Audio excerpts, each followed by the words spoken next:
Squadron leader Rakesh Sharma, सारे राष्ट्र का ध्यान आपके तरफ है और हम सब आपको बधाई देते हैं।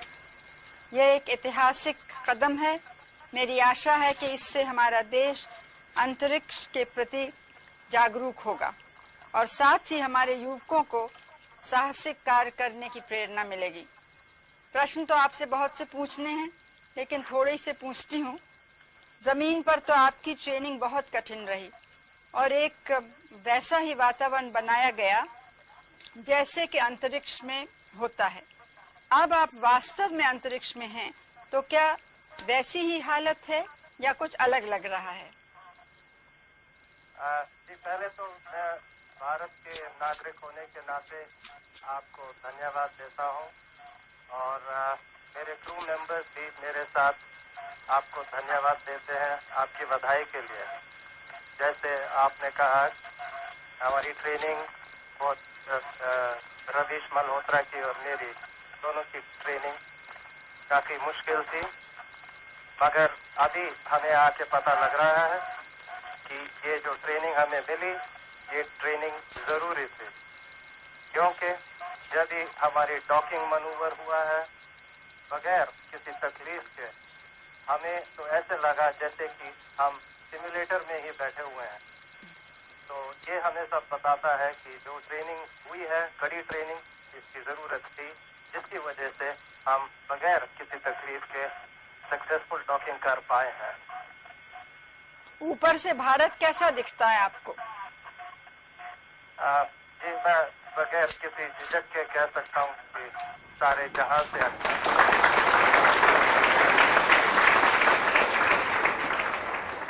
I'm told that you got into the cockpit of an aircraft for the first time when you were just 6 years old. And that was when your uncle? My cousin, yeah. Okay, your cousin was passing out from Air Force in Hyderabad. Is that the moment that triggered your, the journey? Yeah, you see, he invited us to attend his passing out parade. He was getting his wings and he was joining the Air Force as a fighter pilot. And before he made me sit in the cockpit, there was a fly past, and I was totally enamored by these vampires.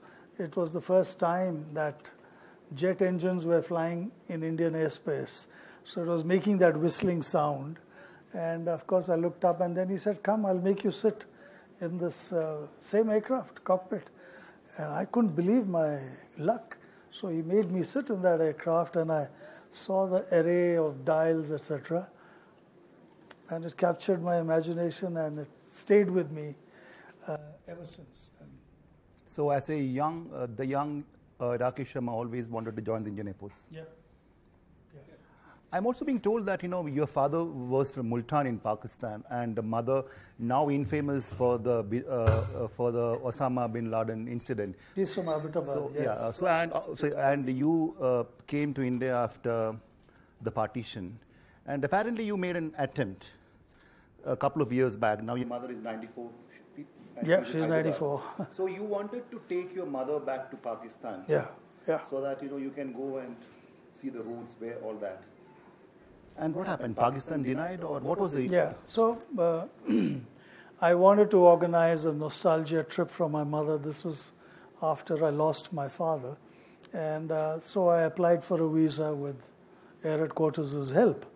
But at that time, the relations between our countries were not the best. There was some cricket diplomacy being planned, and there were thousands of visas, Indians going to Pakistan and Pakistanis coming to India. So somehow they've said that for you, because by then I was India's cosmonaut, they said your visa application will have to be dealt with personally in Islamabad. And it probably got lost in the spate of visa applications that were filed by spectators who were part of this cricket diplomacy. So it got lost, and And can we start a campaign? Get Rakesh Sharma back to Pakistan. I have been back to Pakistan in '71 war, but from the flight. But my mom is too old to travel now. Do you still keep that? You still have that dream of taking your mother to Pakistan if everything happens, if the visa comes through? I would love to do that, but she has mobility problems now, and she doesn't like to be dependent, and so I don't know whether she'll accede to my request if I were to make it again. All right. So I'm also being told that you became an Air Force pilot at the age of 21, and just around 48, 50 hours of flying. At the age of 23, you participated in the 1971 war. 2 years into Air Force, 50 hours of flying. How was it? Going in? Well, it was, like I said, I wasn't probably the most confident, macho fighter pilot of the Indian Air Force, but point is that every fighting man who's in uniform has always waited for the opportunity to bring his training into practice. And I was very fortunate that despite being quite inexperienced, I was given the go-ahead to fly in that war. And I flew 21 missions, so... So looks like everything came into your life very, very early. Yes, it did. 21 Air Force, within 2 years, war, and after that, at a very young age, you became an experimental test pilot. Well, yeah, first I became a production test pilot with 5 years experience, and then I became an experimental test pilot with 8 years experience, and I've been in testing ever since. Well, till I had my last flight in the Mirage 2000. All right. So let's break this straight away to the young team of future warriors of HAL, Prashant and team. One question.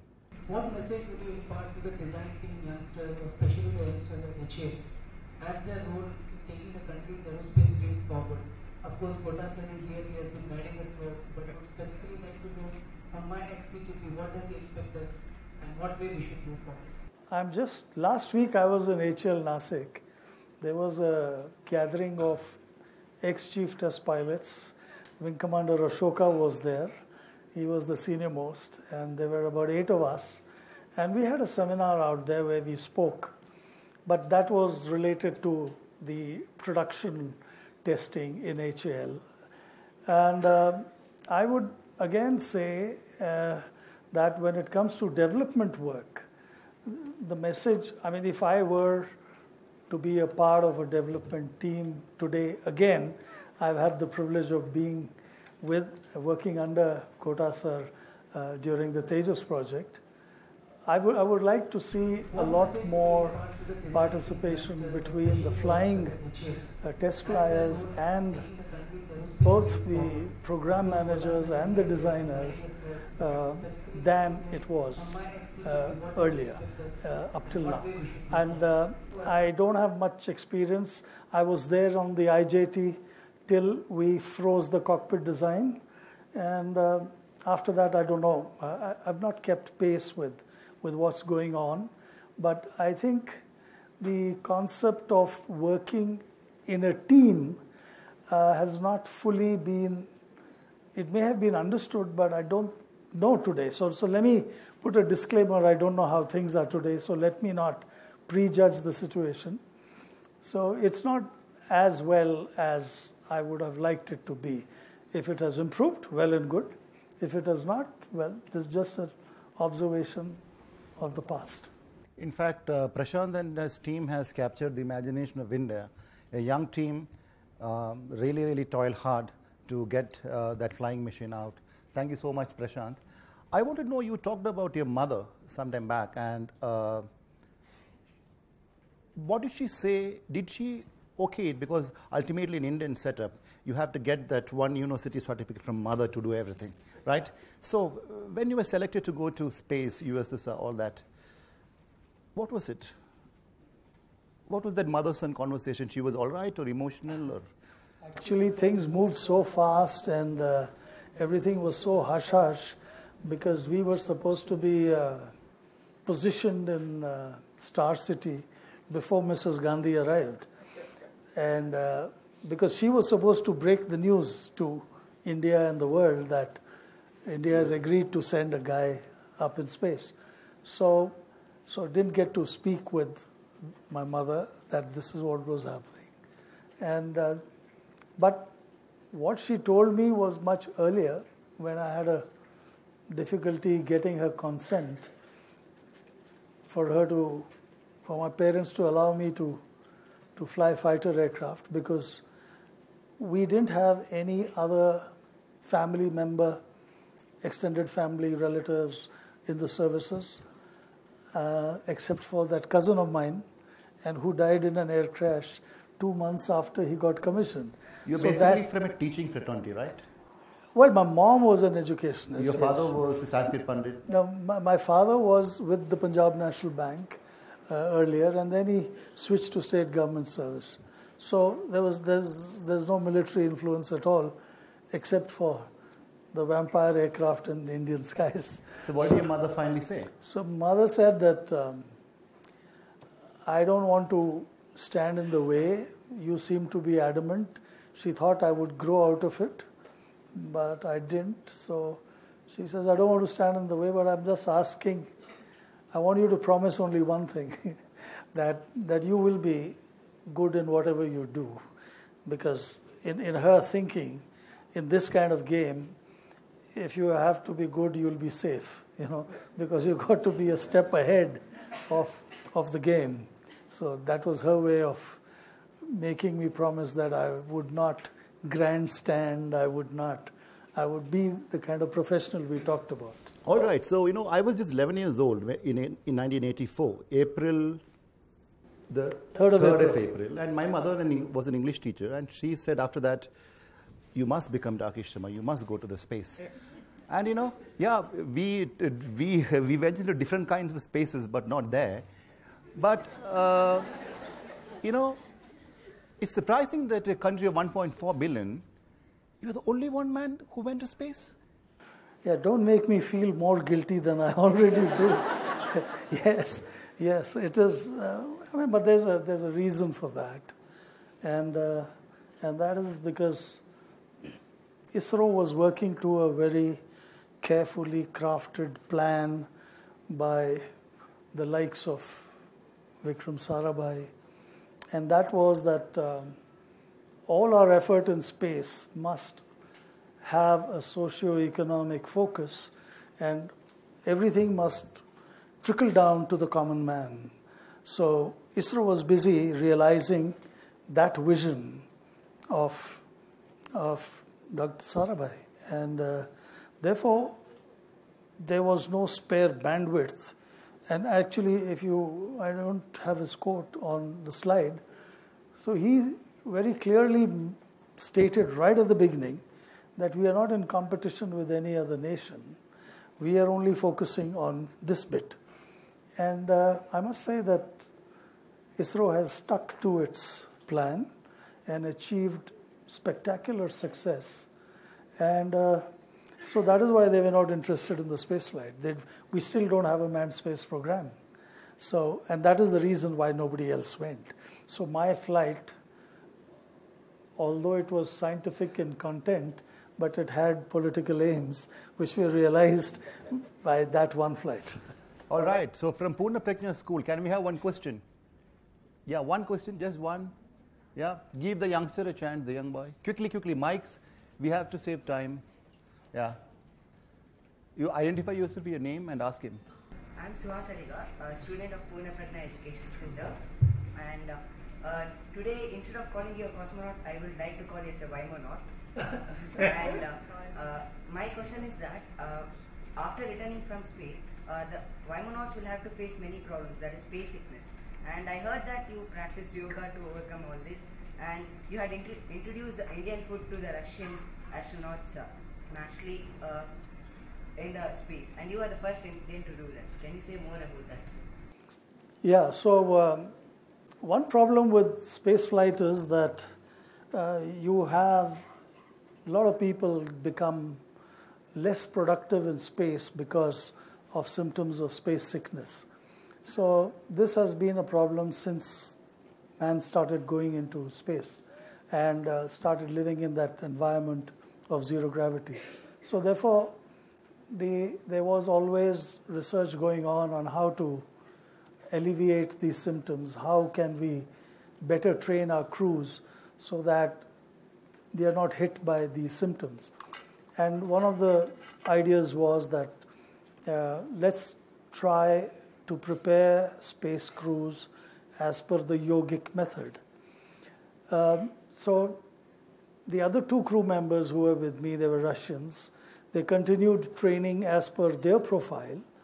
And about 3 months before the launch, I stopped training as per their profile and I did only yoga to check whether it is that this yogic system is efficacious, whether it will help in solving that problem. Now, as it turned out, the other two were experienced cosmonauts, so they adjusted pretty well to zero gravity. And I had no problem either. So I'm unable to say whether it was because of yoga. The data sample size is too small. I could have been one of those guys who wouldn't have ever had a problem anyway. Not everybody feels airsick. Not everybody feels car sick. I could have been one of those guys because I've never felt airsick in my life. So did the yogic asanas, prepared as per that. Even in space, I didn't do those exercises which were prescribed for the Russians. I just did yoga. And, well, I was none the worse for wear. All right. Thank you. Yeah, Indian food, yeah. So, see, we took every opportunity to learn. So we did know that maybe there was in our minds at some far off date some manned program ideas. So we decided to experiment. The Defense Food Research Laboratory in Mysore. They are the one? DFRL. Like there are two there. Yeah. So they are the ones who came up. The standards are pretty high because of microbial infections which can happen. That is one. And secondly, the method of preparation. Because if you're going to have rice in space, then each grain needs to stick with the other one. Otherwise, the whole environment inside, you'll have grains of rice floating around. Right? So. All right, thank you. That's it, yeah. So wherever, we are always, like Indians, worried about khana, kaisa milega. Sapad, yeah. So, Indians are experts in this chori, chupke types, right? Experts. Did you smuggle anything? I understand, you're supposed to carry X, Y set of things and all that. There are standard things to be carried. But, and we are very religious, superstitious, all that thing. Did you, when I say smuggle means not, kuch na kuch kiya hoga? Yeah. So we took some amrit with us in the form of cognac. Since we were not going to Kerala. Okay, yeah, that's repeating at me, yeah. But it's traditional that when a new crew goes to the laboratory, they take a padarak or the gift for the resident crew in the laboratory. So we smuggled some cognac.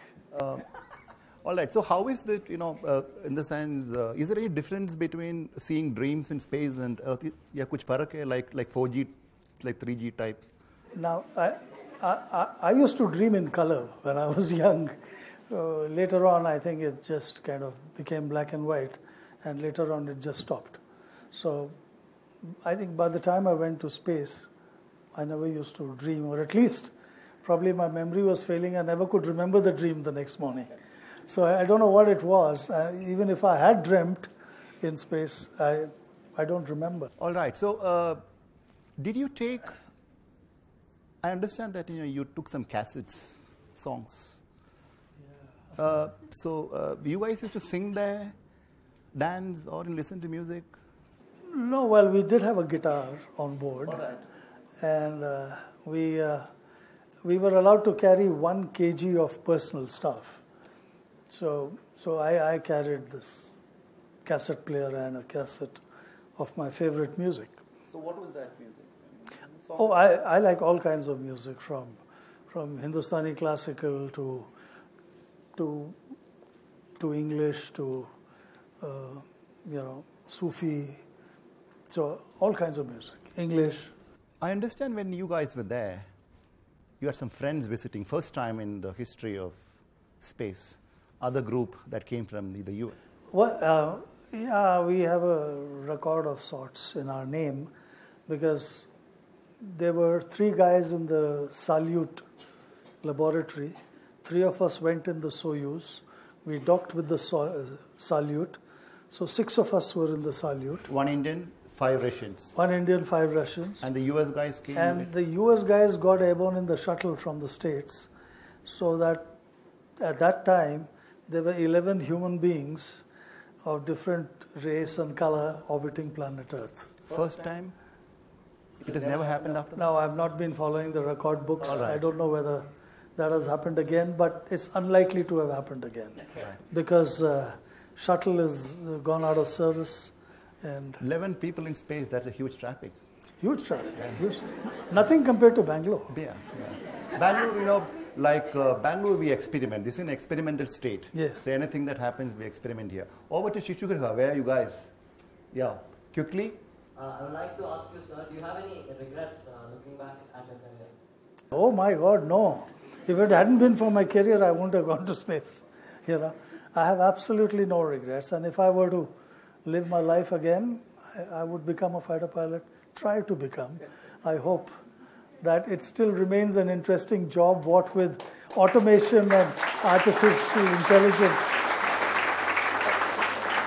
Not embarrassing to you if I ask this question. Even, a lot of people have gone through. I understand that you failed in mathematics in ND. Oh, yeah. Yeah, I didn't fail. I came down in flames. Any maths teachers here? Yeah. Okay, so what was that? Well, maths was never my favorite subject. English literature was, English language was, biology was. But, that such is life. If you want to get where you want to be, then, and if you've entered this kind of profession, then you naturally would like to aim for the top. And the route to that was to become a test pilot. And test pilot, during the course, I did a master's level aeronautical science, there was maths coming out of my ears. But I did manage to finish that course. All right, sir. NPS, CMI NPS, yeah. Please identify yourself. Why is it all the boys asking questions? Yeah. We want some Nari Shakti questions coming up. Yeah, right. there are women fighter pilots in the Indian Air Force now. Yeah, all right. How did it feel when you were in space as a part of the cosmos? Let me put it in context. The first man started going to space from Gagarin's time, and that was so new at that time. And I was in school, senior school, that I was totally captivated by this new vertical which had come up. And not only me, my entire generation, and at that time, remember, there was no wall-to-wall television. There was just the print medium. And absolutely everything used to be written. What these guys ate for breakfast, what they had for lunch, etc., etc. So all of us followed very closely the way astronauts would train, what they saw. Then Life magazine came out with those photographs. Then videos came out. And I was the 128th guy to go into space. So there was a lot of material already available, both in the print, audio, and visual medium. So one was pretty much prepared for what to expect. But still, it does take your breath away when you go up there and you, because there is, like I was saying, there has not yet been a camera capable of the same acuity of your eyes, So what you see in real life will always have a lot more detail and texture and color than even a 3D photograph. All right. Now, your speech covered a lot of advices for the youngsters. So I would just want to ask you something something which I'm close to, something which Guru Kalam was also close to, something what Dr. Kota keeps telling us what we should do. He's a mentor. And today's youth, children, they gadget fancy and, I wouldn't say slaves of technology, all of us are, but then... slaves of technology, sorry for that. And, like even I am one, so, I got the membership much before you. You came later.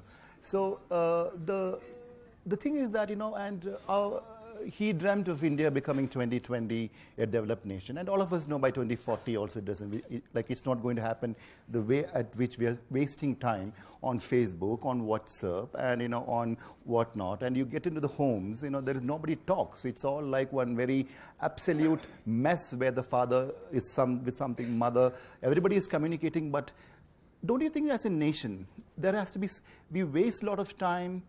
And what can you tell these people, but we need to respect time.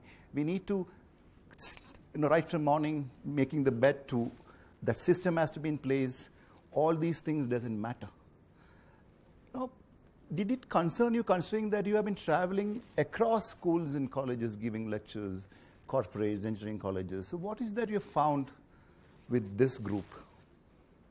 Out of 10, how many marks you will give them for time management? Things we can do for ourselves, we do not. And I think the problem is that we have stopped demanding excellence. And really speaking, you got to do it yourself. We can't wait for the government to do it for us. And all it takes is cooperation. You just change the world around you. And there are so many of us that when we stand together, we've changed the country. Right. So my first question, sir, social media. Social media. Well, I think we have to appreciate the fact that technology has provided us with the means, but we still retain the choice of what content we see. Okay, so that choice is yours. You cannot blame technology for jamming your bandwidth. You have chosen to jam your bandwidth. It's the same technology which can provide for you content from National Geographic, Discovery. There is so much that is available. There's Wikipedia in the print medium. There's so much. It depends what you choose. If you're going to be busy in expanding your knowledge base, well, you're equipping yourself for the future. Because remember that it is not change which is going to trip us, it is the rate of change. Because technology is galloping everywhere else. And if you're going to be even jogging at the same place, you will still get left behind. You've got to be ahead of the game at all times. And we are already moved into a knowledge society. So there's no time to waste, there's no time to answer inane WhatsApp messages. It is eating into your time. That's all. Choice is yours. My question is, when you first reached space, what was the first thought that came into your mind? Yeah, so we were talking about this yesterday evening. Like everybody else who goes into space, the first thing you do when you look out the window is you look for your country. So you look at your country and you say, it's quite like what the geography books have said it would look like. So, and then you get used to seeing it over and over again because there are 17 to 18 orbits every day. Of course, you don't fly over your country on each orbit, but when you shift your focus, now you want to see the neighboring countries. And then you start realizing from there that boundaries are not visible, that they were man-made. And then you start developing that global outlook. And then things become so irrelevant. The rivers of blood which have been shed over conflicts to protect small pockets of resources. So, these are the thoughts which come because it's a vast universe out there. we forget to recognize our place in the universe because we are busy. Our duty, apart from teaching, is inspiring students. But of late, I feel that the efforts taken by us to inspire students are not working 100%. One thing I want to tell you here that you talked about Michael Jordan. Talked about? Michael Jordan, Yeah. the basketball player, having so many failures and then succeeded. I feel the students are referring it in the wrong way. When I say you have to succeed, they say, ma'am, this is the stage where we are failing, so we will succeed later. So that is actually motivational, demotivating us as a teacher, because we get to see them only till 12th standard. After that, we have no touch with them. But we would always pray that they should come up in life. But the amount of casualness is increasing. So I would just there's a saying, when water comes from Senku, it is called Tirtham. So I take you as a Senku here. Maybe if you speak, they get inspired. Thank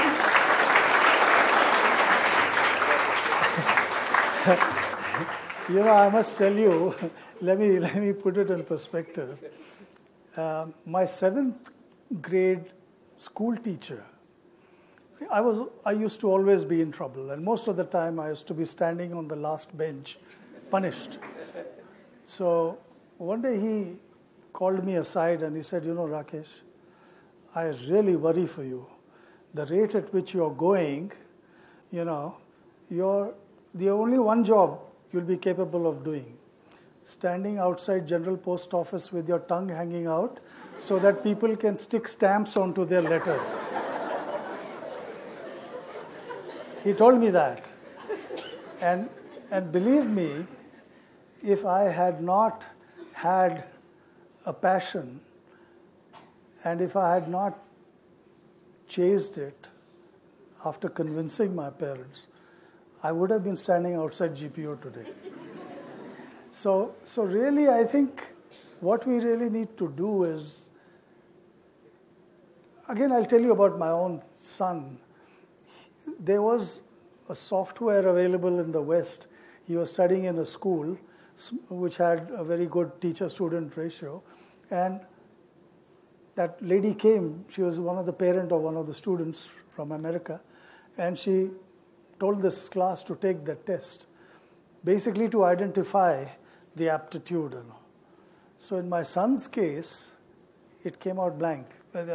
He was interested in too many things, But I think that is what tomorrow's child needs to be. He cannot remain in a silo, become a super specialist. You've already heard of Internet of Things, that there's going to be a convergence of technologies, and if you're going to have a broader picture, then you're a winner. You'll be relevant. So if you feel that the students today, you're unable to motivate them and engage with them, please don't misunderstand. You got to find a new vocabulary, a new language. You got to first find out where they are living inside their heads, and start that dialogue, and then probably continue counseling them. But then you know what you're dealing with. Otherwise, we are all, shooting arrows in the dark. All right. So over to Advocate Nagu Roja, granddaughter of Guru Kalam. Hello, sir. Hi. I have only one question. Can you guide all of us, how to set pace with technology without losing our ethical values? I think you're alluding to the easy availability, because technology is an enabler, right? But all through our lives, even if you look back, there were ways and means of corrupting yourself. There were always bars, there were always nautch girls, everything was the same. Only thing is, it's now available easily, right? So, but you still have to exercise your choice. The problem that is happening today, according to me, is the real problem is the economic model our planet follows, which is quarter-on-quarter growth, inflation, which has to be there, keeps increasing, education, which is getting expensive, medicine, which is getting expensive. So instead of mother remaining at home, you have to have a double income family. When you have a double income family, there is no transference of values from the parent to the child. In fact, both the parents are so busy working to earn a livelihood to be able to give a better future to their children, except that it's so expensive today to do that. So I think that is what is happening. So earlier, your parents were forever breathing down. They were the CCTV cameras. So you couldn't hide from anything from them. Today, both are busy. There is no batchit. Yeah. You're not together or even on the dinner table.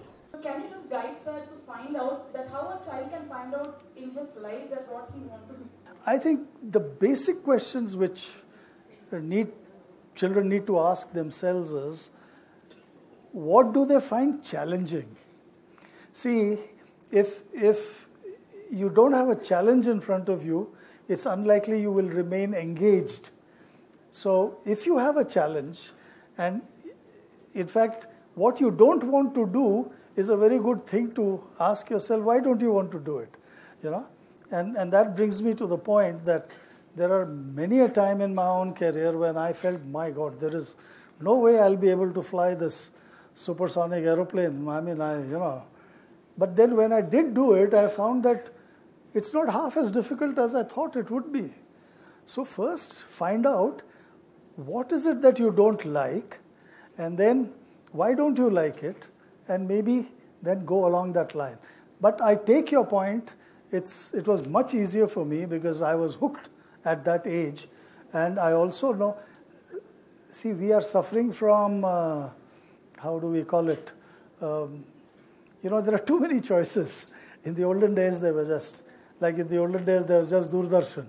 Now you don't know which channel to go to.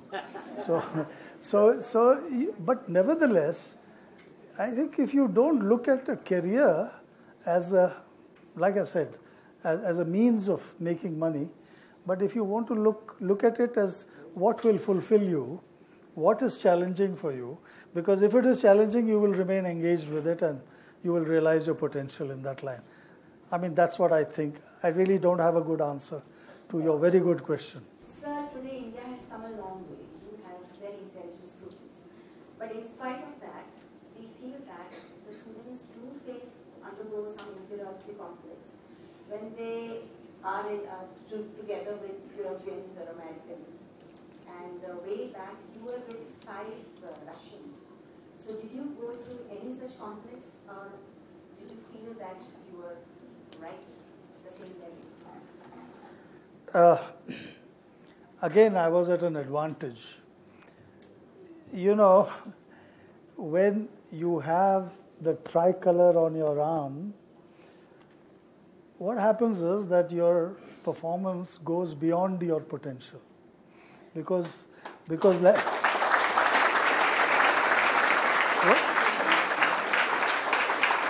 So that is why I said it's like having a purpose higher than yourself.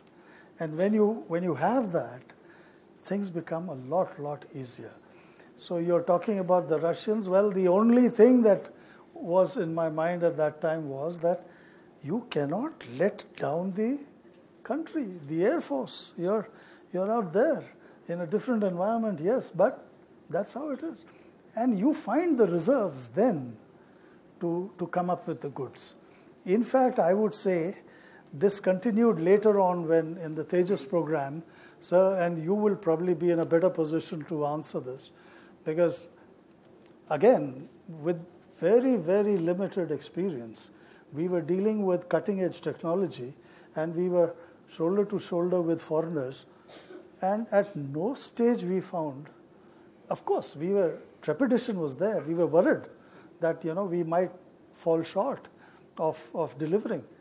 But when we did, we found they are as dopey as us, and they are as brilliant as us.